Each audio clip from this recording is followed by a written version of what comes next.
Francesca. Welcome back to my YouTube channel.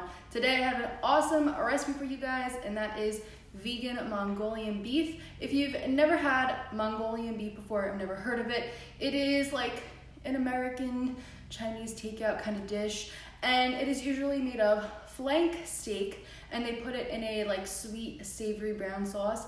But seitan works incredible as a replacement for flank steak. I have to keep saying that really slowly because I said it too many times and now it's like a tongue twister. It works great. It's an awesome replacement. This dish is amazing. You guys are gonna love it. It is easily made soy-free just by swapping out any soy sauce for tamari. Unfortunately, this cannot be made gluten-free because the main ingredient in seitan is vital wheat gluten. So we can't really get rid of that. So I'm sorry if you can't have gluten. This one is unfortunately not for you. I also recently got a new camera lens, so hopefully things are a little bit clearer, a little sharper. Fingers crossed. Let me know down below. It was my first time filming with it, so let's see how that went. And yeah, let me show you guys how to make it.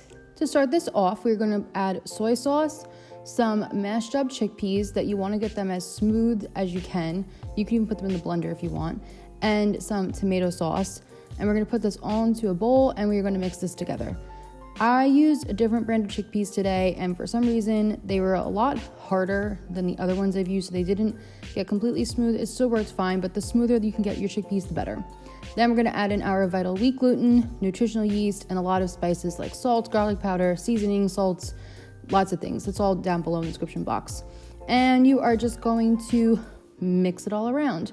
So you're gonna get these little like kind of pea-sized crumbly looking things, and then we're gonna start to add in our water. So we're gonna add in a total half cup of water at the end, but I'm just adding it in nice and slow. And as you can see, the more liquid you add in, the more the gluten will begin to activate, and it kind of becomes stretchy and looks like meaty and a little tendony, and that's what we're going for. We want it to have this sort of like striated look and appearance. So I'm just adding in the water slowly, mixing it around, and then you'll see it'll get to a certain point where you just want to get in there with your hands. So I just dumped the dough out onto a clean counter, and with clean hands we're going to knead it for about a minute, just until it comes together. If it still is not coming together nicely, then you can just add a little more water in, but it should look something like this. And if you have little pieces of the chickpeas falling out and stuff, that's not a big deal. Just brush them to the side. Doesn't matter. Don't worry about it. So it should make a nice smooth ball like this, and I'm just gonna cut it in half because I find it easier to work with halves. This makes quite a bit of seitan, so if you make all of this, you're gonna get probably about 4 servings of this specific recipe, or you can freeze half and do something else with it another time.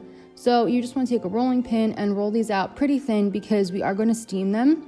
So roll them nice and thin. Flank steak is usually pretty thin, and I find that I like seitan better when it's a thinner slice. It doesn't get as sort of gummy. So about this thick, maybe like half of an inch, and you can just keep like patting it down and rolling it. So these are my 2 little cutlets all done, and now we are going to steam them. So you're just gonna put about half a cup of water into the bottom of a pot, add a strainer on top. On top of that, you're gonna add the seitan cutlets, and then you're gonna put a lid on it and steam it for like 25 minutes. Flipping it halfway through so both sides get steamed evenly. It's gonna get chubby, and yeah, that's it. So while those steam, we are going to make a sauce. So I'm adding in soy sauce, water, some chili paste to make it spicy, this is optional, maple syrup, and garlic powder and ginger powder, and that is it. A super simple sauce to make. You're just gonna mix this all together, and that's it. That's our sauce. Easy and delicious.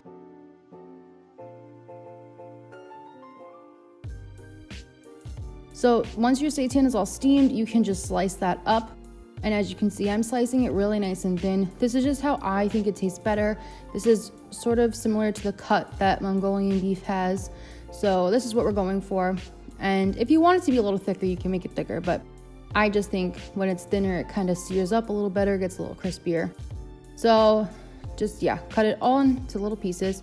And then if you have anything super big that you want, you can also cut them in halves.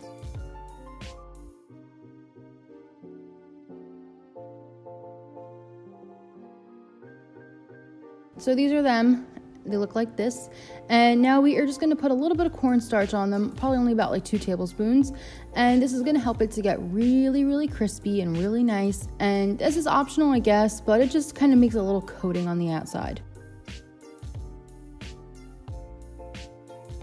So once it looks something like this, we are ready to cook them. Just make sure they're like all nice and coated. And like I said, don't worry about those pieces of chickpeas that are falling out.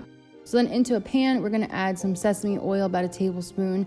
Just drizzle it all in there. And then we are going to just let that heat up. You can see it's nice and hot now because it's kind of moving like water.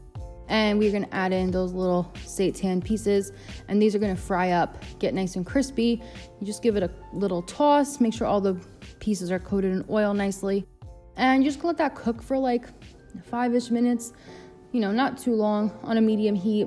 And it's nice because some of the pieces are gonna start to get browned up, which I think tastes a lot better when there's sort of like a crisp on here. It just has like a better mouth feel to me, better texture. So now we are going to slowly add our sauce in. So I'm adding half to start off with. And I know it's liquidy, but because of all the sugars and the maple syrup and everything, this is gonna caramelize up and get really nice and thick. So I added half and just kind of tossed everybody in it, made sure everybody got some flavor on there, and then I added the rest in. I just like to work in halves because it makes things get distributed more evenly, in my opinion.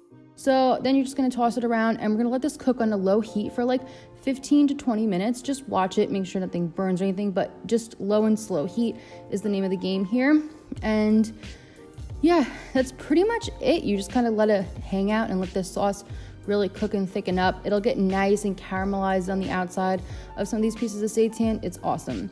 So once it's all done, it's gonna look something like this. As you can see, it's nice and dark. It really looks like steak, I think so. And I put this over a nice big bed of white rice.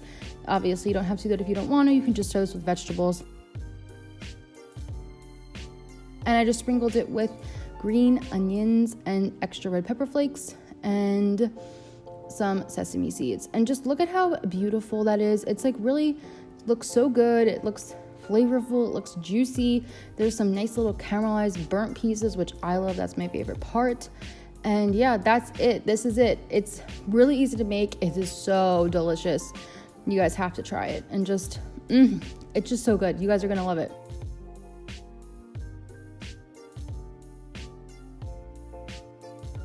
Alright guys, and that was our recipe. I really, really hope you enjoyed it. As always, the full recipe is down below in the description box and on my blog. I hope you guys try this out. If you do try it out, please be sure to tag me on Instagram. I love to see your recreations and I'm always sharing them on my stories. So I had already previously filmed this outro and I wanted to introduce you guys to my new dog, Roxy. And when I was filming it and I went to edit it, I realized everything was blurry. And she is unfortunately sleeping downstairs right now, so I don't want to bother her. But I do have this really cute little 2-second clip, so I'll insert it here of her. She is a little Pomeranian. She's adorable. So we have a new little furry baby to love in this house. You guys will be seeing her more in vlogs and whatnot, but she's really little right now. And Bella is still getting used to her, so it's been a little bit crazy. But yes, I'll insert a little clip of her so you guys can finally meet her if you haven't seen her on Instagram already. All right, that was our recipe. That's today's video. I'll see you guys on Sunday. Thank you so much for watching. Bye. Say hi, Mama. You have to say hi.